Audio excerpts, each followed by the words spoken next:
for the right Couple of reason. quick things, Darby. One is, like Ted, the stuff that you were posting, that's great content for creating polls on LinkedIn. And the reason that I'm finding polls effective, and it's not so much that anybody gets an enormous response, but it really helps you build your brand about what you specialize in just by posing that questions. And then you can take the poll. I mean, this is something I do all the time. You do the poll at the beginning of the week. Then you do a newsletter that regards the answers of the poll.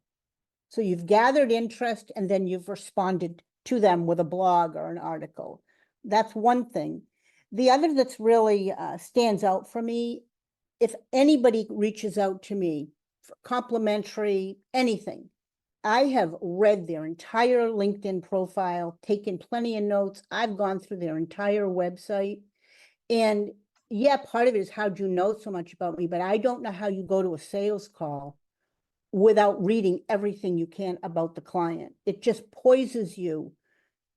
And I tell you, my own visceral reaction when someone calls me and they're selling me something, I'll say, so tell me, have you looked at my website?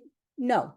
Okay, we don't really have anything to talk about, yet you're not prepared you don't know me, and I'm not going to take the time to teach you right now.